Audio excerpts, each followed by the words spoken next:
All right, the next section of our lesson is called the Read Aloud. The Read Aloud is our chapter title. What is our chapter title? It's war. It's War. Okay, this is whole group, and we will spend 30 minutes on this task. I'm going to set our timer for 30 minutes. All right, let's read the big question together, all together. Here we go. At the beginning of the war between the British and the colonists, who seemed most likely to win the war and why? Remember our purpose for reading. We will read to learn the challenges that the Continental Army faced in its battle against the British Army and Mother Nature. And what did we say that Mother Nature means? Isabella? The weather. The weather. Excellent.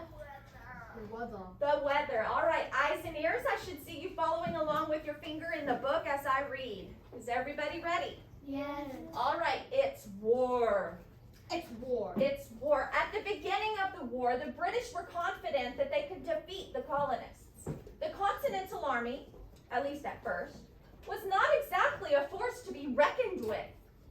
It was made up of farmers and shopkeepers. These soldiers knew how to shoot, but they didn't know how to march or fight in Formation. Good job. They had almost no cannons and very few fighting ships. On the other hand, the British Army had a navy, and they were among the largest and best trained in the world. The British had more soldiers, more cannons, and more ships. And they had much more Experience. Good job. Besides that, the British had a plan that they thought would help them win the war. They would divide the colonies in and fight them on two fronts. All right, this is a picture, an illustration of a commander. A commander is, remember, the leader of a group of soldiers. And it says the commander of each regiment, each group of soldiers in the Continental Army, read the Declaration of Independence to his troops. Why do you think they would do that, Chloe? I think that they would read the Declaration of Independence to the troops to know their independence, what they want to do for independence, Right. and what they aren't gonna try to do if the British doesn't win. Right, so if they win, they want to know what they're fighting for, right? Armies of trained soldiers march or fight in formation. That phrase means that they arrange themselves in lines or a specific particular order and learn to march forward together in a line to fight their enemies. Why were the British confident that they could defeat the colonies at the beginning of the war? Why were the British confident that they could defeat the colonies at the beginning of the war? Abby? Because they were mentally prepared and they had a bunch of guns and cannons. All right, they were ready. They were prepared. They had lots of guns and cannons. Did anyone else find something from the text to support that answer? Chloe? In the text it says, on the other hand, the British Army and Navy were among the largest and best trained in the world. The British had more soldiers, more cannons, and more ships, and they had much more experience. Besides that, the British had a plan they thought would help them win the war. All right, so let's give Chloe a 10-finger whoop. She found it as something exactly from the text and added on to exactly what Abby said with text to support their answer. So let's give them both a 10-finger whoop. We're going to go 3, 2, 1, whoop to both of them. 3, 2, 1, whoop. Nice job. All right, so who fought in the Continental Army? Not the British Army. Who were the people fighting in the colonists' army, the Continental Army? Alyssa, who was fighting in the Continental Army? Farmers and shopkeepers. Farmers and shopkeepers. Does that sound like soldiers that we have today? No, it does not. Okay, the military leaders usually have a strategy. Strategy for how they defeat their enemies. What was the British Army's strategy? What was the British Army's strategy? What strategy did they use? What strategy did they used to defeat or try and defeat the British soldiers? Jace? The British used a plan to divide the colonies in half and fight them in two. Oh, beautiful. I want to hear a 10-finger whoop for our Alyssa and Jace for sharing evidence from the text. 3, 2, 1, whoop! Nice job, both of you. Okay, so their strategy was to divide the Continental Army in half and fight them on 2 separate fronts. Wait, what's a front? What's a front? What is a front? Front of your body? Apollo, what is a front? What is a front? The place where fighting happens in a war. The place where the fighting happens in a war. All right. Before I read this next page, we are on the next page, page 42. Before I begin, I want to point out that there is going to be a word here called Hessians, eyes and ears. Hessians. They were soldiers who were paid to help the British fight the colonists. They were people who were paid, what? They were paid to help fight the colonists. They were people from other countries that rode over on their ships. Who paid them? British. The British, probably King George III, right? King George III. He's paying extra people from another country to come and help fight with the British soldiers to defeat who? Oh, is that why there was a bunch of people on the boat? Oh, that might, let's see, let's read to see. I love when we think and start having our own questions we ask. So what is the heading of this next paragraph? Crossing the Delaware. Crossing the Delaware. Very good. Crossing the Delaware. Here we go. Having retreated from Boston, the British turned their attention to New York City. They recognized the strategic importance. What does strategic mean? Isabella? Carefully planned to achieve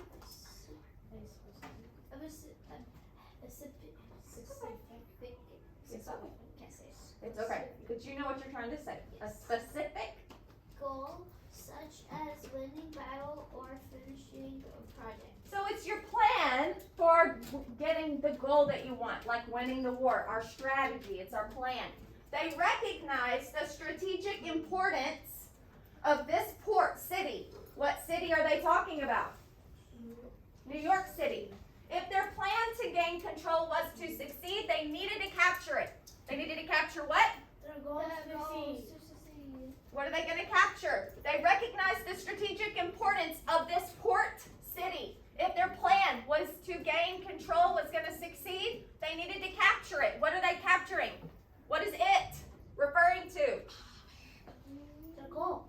What is their goal?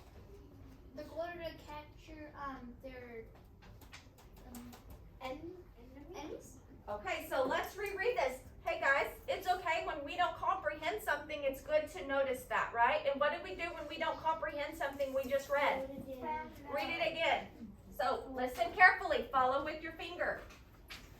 Think about my words as I read them. I should see fingers on your books.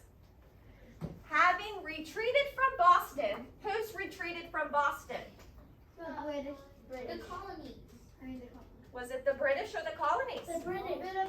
The British. Remember, it was the reading yesterday. We discovered that the colonists won the Battle of Bunker Hill partially, right? Because the British won, right? They got them off the hill, but who lost more men? The British. The British lost more men. So it was kind of a win-loss kind of thing. So who retreated from Boston? The British retreated from Boston. They turned their attention to New York City. They recognized the strategic importance of this port city. So what was important?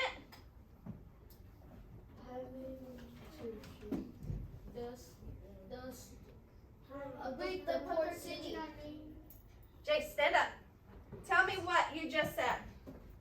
What was important?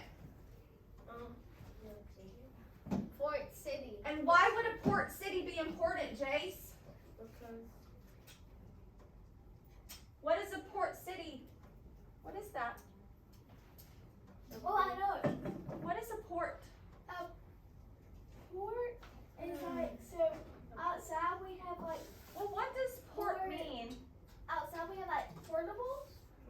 And so portables like or something that can like move, like can go places. right, because port means to move or carry. From Okay, another so a port city is a city by the water where you can import and export goods. Why would you be importing and exporting goods by the water? Did they have airplanes back then? No. No, so how did they import and export their goods? By water. So a port city, why would that be a good strategy to capture a port city? How do they make their money? How do they get their weapons? How do they get goods in that they need? So they can like put faster in the water, and then the other people put the weapons in it. All right. So now y'all are starting to see this big picture. They want what city? I know the answer. Okay, they want New York City. They recognize the strategic importance of this port city. Yeah. If their plan to gain control was to succeed, they needed to capture it. However, George Washington was equally aware of the importance of having control of New York City too. The colonists need to move stuff too, right? They need money. They need to import and export their goods. He marched. Who is he? George Washington. Remember, when you see a pronoun, you go up to see who they're talking about so you don't mix up the characters in the story. He marched his troop there to confront the British Army. In the summer of 1776, the British and Continental armies engaged in a battle on Long Island and Manhattan Island. George Washington and his men failed to keep New York City out of British hands. By November 1776, having lost New York City, George Washington retreated along the Hudson River and then into, you should be following with your finger, New Jersey. Thank you. Washington knew that his army was simply not as Strong. as the British Army. He tried to challenge the British in a major Battle. He knew he would Lose. He would have to look for opportunities to attack when his enemies were not. Expected. On December 25th, 1776, that is exactly what George Washington did. Gabby, we're following with our fingers. It was Christmas night, and the Hessian troops who were camped in Trenton, New Jersey, had been on round-the-clock alert for over a week. They were exhausted. Finally, they had been allowed to sleep. Because they were not expecting an attack on Christmas night, many were unarmed. Washington crossed the Delaware River from Pennsylvania and took the Hessians completely by surprise. More than 1,000 of them were forced to surrender in this sneak attack. Gabby, we're following with our finger. The victory at Trenton was extremely good for the morale of Washington's troops, but it was followed by a string of Good job. We're on the third paragraph. The victory at Trenton was extremely good for the morale of Washington's troops, but it was followed by a string of defeats. Washington and his men were defeated at the Battle of Brandywine in September of 1777, and then again at the Battle of Germantown in October. At Germantown, some of the soldiers in the Continental Army became confused and fired on their own troops. Because of these defeats, the British were able to capture Philadelphia. The Continental Congress was forced to break up and relocate in another city. Farther north, the British Army marched down from Canada, recaptured Fort Ticonderoga, and began to close in on the Continental Army fighting in this area. The Continental Army was in trouble. It was time to retreat and regroup, but the British were right behind them. But what is recaptured Fort Ticonderoga? They recaptured. So let's look at the prefix re. What does the prefix re mean? To do again. And what does capture mean, Isabella? What do you do when you capture somebody or capture something? Whenever you capture something, you mostly keep it in like a cage or something you can't get out of. Okay, you have it in your control. So to recapture means they have it in their control again. What do they control again? Fort Ticonderoga. Why did the British focus on New York City? Why would the British want New York City? Why would the British focus on New York City? Abby, they wanted more land. They wanted to capture a port city. Why would they want to capture a port That's where all city? the goods come in. That's where the goods are coming in, and that's where they are getting their Stuff. weapons and money and all the stuff they need to survive, That's right? why people are importing. That's where they're importing and exporting from the port, right? Recall how Washington and his army surprised the Hessians in Trenton. How did they surprise the paid soldiers? How did they surprise them? What did they do? So I want you to look in your book. Everybody's looking to see how they surprised those Hessian soldiers. What did they do? We're all looking for the answer.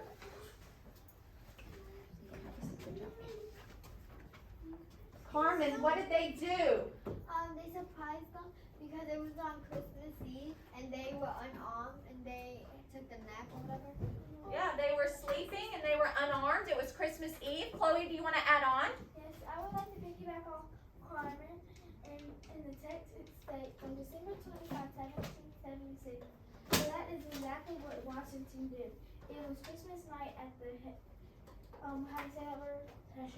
Hessian troops who were camped in Trenton, New Jersey, had been all around the clock alert for over a week.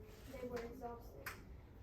Okay, so they had been working so hard round the clock. That means all day. They didn't really get a break. They were exhausted, and it was Christmas. They went to sleep, and what happened? George Washington brought his troops up and surprised them by The Hessian attack. They surprised them while they were sleeping. Look at the images on 42 and 43. This is titled Washington Crossing the Delaware, okay? Everybody's looking at those pictures on their page, Jace. We're looking at the pictures at the bottom of our pages. Does everybody see it? What does Washington's posture, how he's standing, and his placement in the boat tell you about his position in the army? So look carefully at, so he's in the middle. Oh.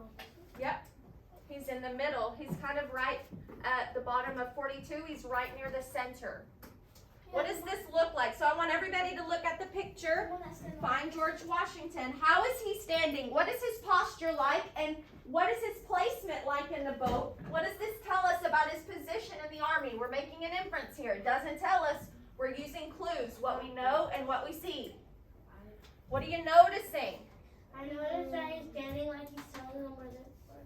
He's standing like he's telling everybody where to go. Jace? He's standing like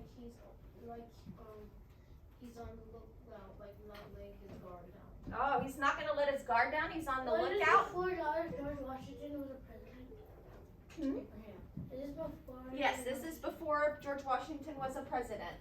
This is not the United States yet. It's still the colonies. They're trying to become a country. He still looks old. Yeah, he's already old, right? So he's probably been through a lot. Remember, he was in which war before this? The Battle of Bunker Hill. He was in the Battle of Bunker Hill, but way long time ago, he was in the French French and Indian War, remember? That's how he kind of got noticed for being a leader. Alyssa, what do you notice about George Washington in the picture? What do you think? Does he look important or does he just look like one of the boys? He acts like he's the captain. Oh, I like that. He's acting like the captain of the boat. Abby? He looks like the leader. Guys, everybody give yourself a hand. You all saw exactly what I wanted you to see. Excellent work. He's standing with one foot resting on the boat's edge. Look at his foot. It's like this. Yeah, he's kind of like, ugh. Yes, exactly. And he's looking across the Delaware River. This suggests he's thinking deeply and he's searching for the shore, right? Is that what kind of ice then? Where what? Is Is that like what kind of I said? Like Yeah, that's exactly what you said. So it suggests that he's thinking deeply and searching for the shore. He's also the tallest figure in this image. He's closest to the center, suggesting he's important. An artist would say Washington is the focal point of this painting because your eye is kind of drawn to him first. Yes? No. This image shows Washington staring across the river during an important moment in the Revolutionary War. The image suggests that he has great vision. When someone has great vision, this means they can see the consequences or potential in a situation. How might Washington be described as having great vision? Remember, when someone has great vision, it means they can see the consequences and they can see a potential, means it sees that they could be good. So what do you think? How could he be described as having great vision? Why do you think he could be having great vision? What about him? He's looking with his eyes squinty. He's looking what? His eyes are like. Okay, so he has like a serious look on his He's face. looking out really far too. He's looking very far, so maybe You can he's see his headline is not down. It's like pointing straight. So that means he's looking at like really far. looking far out. Do you think he might be thinking really far out too? Yeah. Yeah. What do you think, Alyssa? I think they might be prepared for any like secret attack or anything. Oh, because he planned a secret attack. He's not going to let anybody sneak up on him. Alyssa, what do you think? Okay, we are being respectful of our speaker. We're giving her our eyes and ears. The only thing I know he has been vision and there's some like little stuff from here very far away and he can like see it. Right. So he could really notice the details of things far into the future. Good job, you guys. Why do you think that Washington isn't rowing the boat? Because Wait just a second. Let's think for just a second. Why do you think that George Washington is not rowing this boat, Clarissa? Tell me why you think he's not the one rowing. Why are these guys rowing and George Washington is not? because he's looking at something like he's reading. He's leading them. Good job. He's too important to row the boat, isn't he? That's what All right, we are on the next page. I need everybody to be on page 44. 44. Okay, let's take a second. I know that we have been taking in a lot of listening and words, so I want you to just take a second. Put your hands up, stretch. I know we're feeling fidgety. We're going to lean this way. We're going to lean this way. You may stand up. All right, now we're going to have a seat. 5, 4, 3, 2. Yes, Abby? Okay, we are putting our finger on the first word of this page. The heading says what? outsmarting the enemy. The outsmarting the enemy. Put your finger on the first word. I should see everybody following along with their finger. Your chair is pushed back in. Your feet are back up under your desk. You're sitting in a scholarly position like a book. All right, outsmarting the enemy. I should see everybody's finger on the first word of the page. Looking to see that everybody's reading along. Everybody's heads are up. The Continental Army also needed a plan. Fortunately, a man named Tadeu says Koshiko had one. Koshiko was a Polish engineer who had joined the colonists in their fight for independence. Miss Cottrell, his name is Koshiko. Koshiko shared a certain strategy that the Continental Army might use to slow down the British Army. All right, we're on the next paragraph. Put your finger on paragraph 2. I should see everybody's fingers following while I read. At Koshiko's suggestion, the Continental soldiers cut down the Trees. and let them fall across The river. roads as they retreated. We're following in the book. They destroyed Bridges. and they built dams so that rivers would Overflow into the road. overflow into the roads. These tactics gave the soldiers time to set up defenses near Saratoga, New York. New York. I need everybody to popcorn in when I stop. Koshiko played an important role in that too. He suggested that the best Defensive. spots to build forts, thus preventing the British from continuing south to Albany. That's also in New York. He also taught the Continental soldiers how to build strong defensive walls. Excellent. Our heads are up. We are following with our finger. In September of 1777, the British attacked forts near Saratoga. Despite repeated efforts, they were not able to break through the Continental Army's defenses. Our head is up. On October 17th, the British general surrendered. More than 6,000 British soldiers handed over their weapons. The Battle of Saratoga was the first big victory for the Continental Army. Okay, I need everybody's eyes and ears. I'm not going to continue until everyone is focused. Xavier? All right. In December of 1777, Washington and his tired men limped into Pennsylvania town of Valley Forge. Washington had decided that his army would spend the winter there. In those days, armies had to scale back the fighting during the winter. That winter, Washington's army had to face another enemy. Who was the other enemy? Mother Nature. Mother Nature was not kind to the Continental Army. Isabella, during the winter of 1777 to 1778, it was bitterly cold that year in the winter, and the soldiers were not prepared for it. Most of them did not have winter coats. Many did not even have shoes. Their injured feet left bloody footprints in the snow. Wow. All right, so we're talking about strategies, right? This is strategic. Armies usually fought during warmer months, and they scaled back. They rested during the winter. Why was the Battle of Saratoga important? So we're looking for the Battle of Saratoga. Why was it important? Why was the Battle of Saratoga important?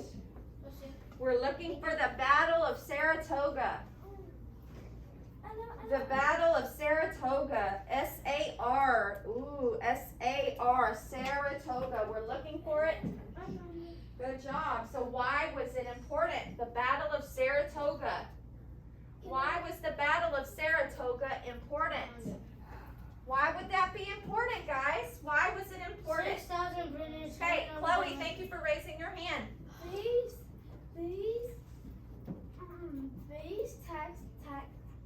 tactics, is that what they have to say? What are tactics, guys? These tactics are ways used to achieve goals. Ways to achieve goals. So why was the Battle of Saratoga important, Chloe? The Battle of Saratoga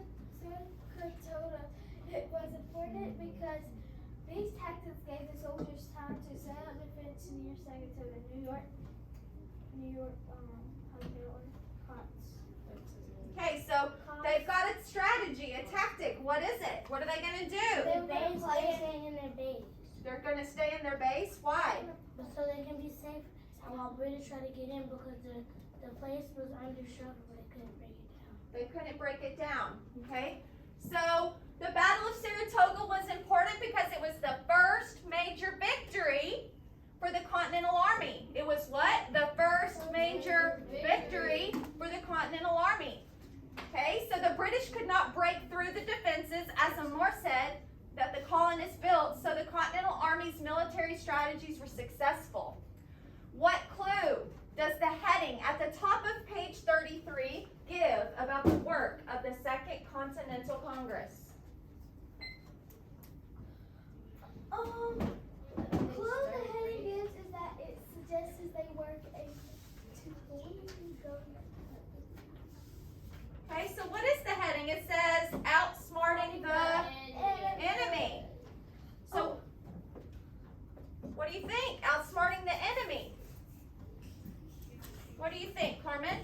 I think that they were, it did say outsmart the enemy, but I think there's more stuff to it, like a sneak attack or something like that. Because in the story it said when it's winter they take a rest, so that's also a good time, to fight or whatever.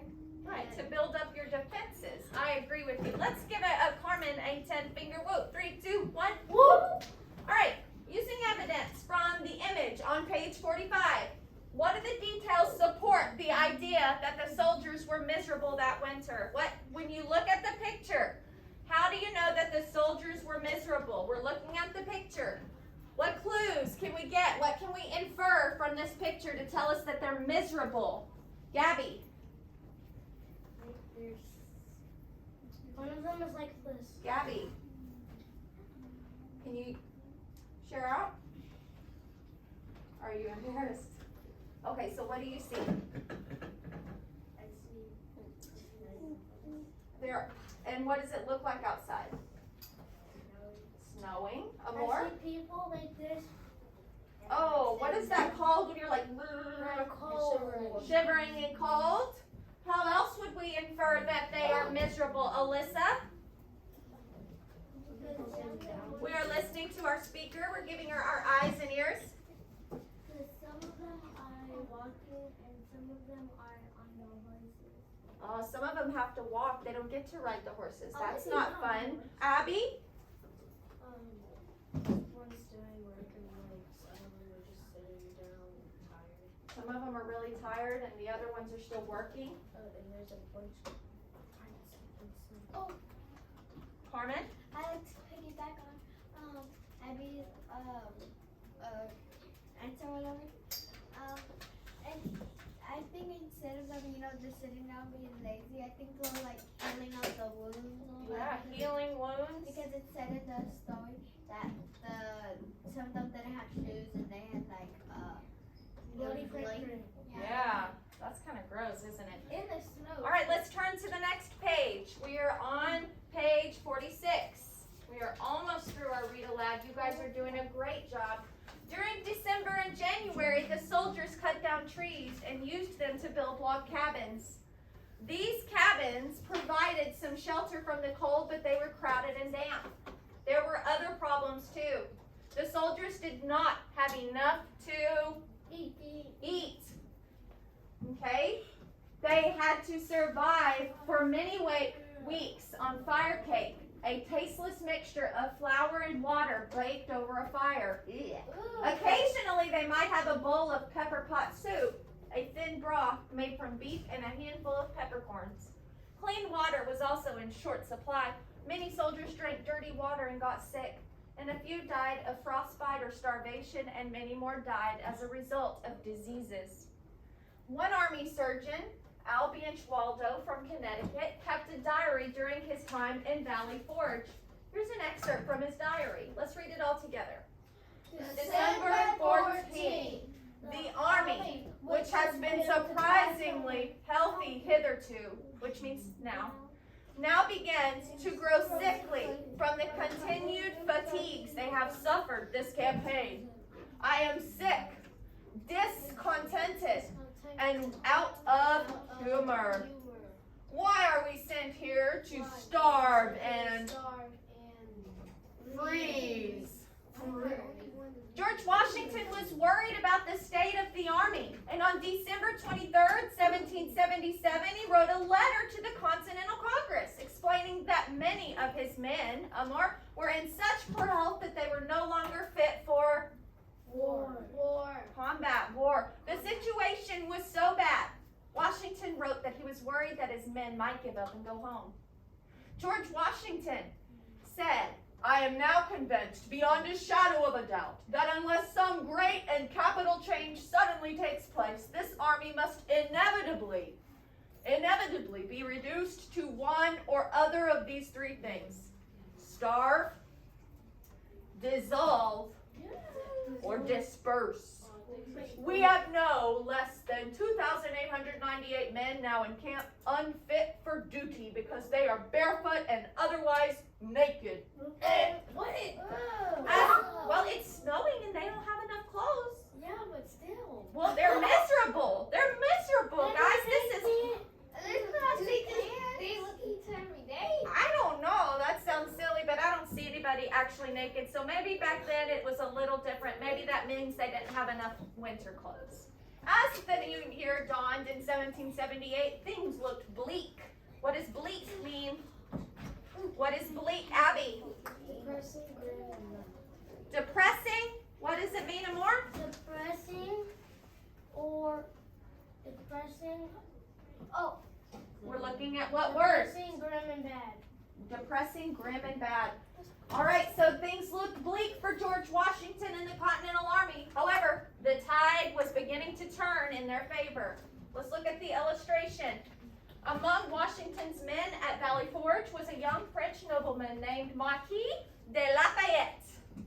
Lafayette was to have a prominent role in the Revolutionary War. Lafayette. Okay, why is Mother Nature referred to as another enemy? Why would Mother Nature, Gabby, why would Mother Nature be referred to as an enemy? Oh, because Well, wait. Gabby?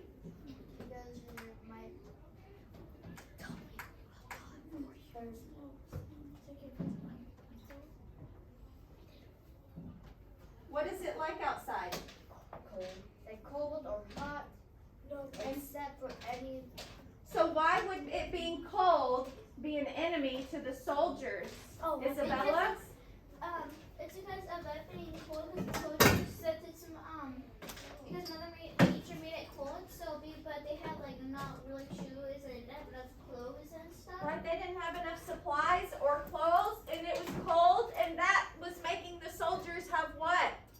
What was happening to the? Sick and they were dying. They were dying because it was so cold. According to the text, Washington was worried about the health of his soldiers. What else did he worry about? Harmon, look in your text. What else other than, wait, what else was George Washington worried about other than the health of his soldiers? Abby? He was worried they would go home. And give up. Simply go home. All right, guys. So we are going to go ahead and move on to the lesson wrap up. This is 5 minutes. At the beginning of the war between the British and the colonists, who seemed the most likely to win the war and why? This is our big question, so let's think for a minute. At the beginning of the Revolutionary War between the British and the colonists, who seemed most likely to win and why? Amor? The British, because in its war, it says at the beginning of the war, the British were confident they would defeat the colonists. And then they said, and on the other hand, British had the best trained in the world, and they had more soldiers, more cannons, and more ships. And then the other team had less cannons, very little ships, and not that many soldiers. Yeah. And what were the soldiers? What were they? Were they like good, awesome trained? No, they were just like farmers and shopkeepers. Farmers and all they knew what to shopkeepers. do was shoot. All they knew how to do was shoot. They didn't know how to walk in formation. Yeah. Alyssa, let's listen to our speaker. The British actually thought they were going to win, but they actually never won because Congress actually won because someone didn't. Awesome. So that's going to come later. I love that you already know the ending. But at the beginning of the war, Chloe, we can say that the British thought they were going to win. They also had a really good strategy, right? What was their strategy? The British were going to do what? Attack from both sides. Basically attacking from both sides. Attack from two sides, each group. They're going to divide. When George Washington wrote to the Continental Congress in December of 1777, describing the state of his army, what was the morale like? Was the morale high or was the morale low of George Washington? Was the morale high or low, Xavier? Were they feeling great? The Continental Army? Were they feeling great or were they not great? The morale was low. It was cold. Their footprints were what? Bloody. Oh. So let's think. Would you feel good if your feet were bleeding and you had no shoes and you were walking in the snow? Yeah, no. That would hurt. Yeah, no. So the morale was low. I have rough feet. I walk all day. What evidence from the text leads you to that conclusion? Carmen? This is kind of what Isabella said last time, because it was cold, winter, they didn't have enough food, and the water, they didn't have that much clean water, and there was so many diseases, half of them died. Yeah, it's really sad, isn't it?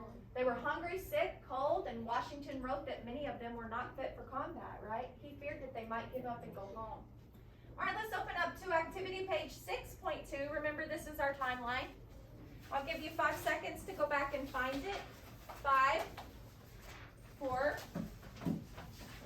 3, 6.2. It's our timeline. All right, so what date did George Washington, General Washington's troop, cross the Delaware River to surprise the Hessian troops in Trenton? October 1777. All right, so let's write that down. So we are on the timeline. What are we looking for? Me. October 1777. We're going to say Washington's troops crossed the Delaware. What happened in December of 1777? All his men were like pain, and he wrote that letter. Okay, so we're on December of 1777. Wait, isn't it this one? George Washington. George Washington.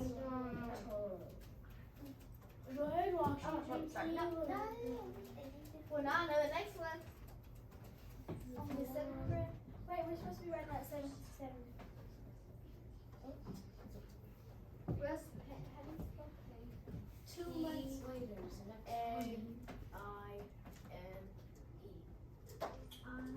Oh! December of 1777. Which one's my mom? That's exactly what I said. I said different. No, but I said October 1777. You said yep. Sorry. You said. We were supposed to. So let's see, what was on? Because it's like kind of tricky because it's like 77. Yeah, there's a lot of 77s, isn't there? And you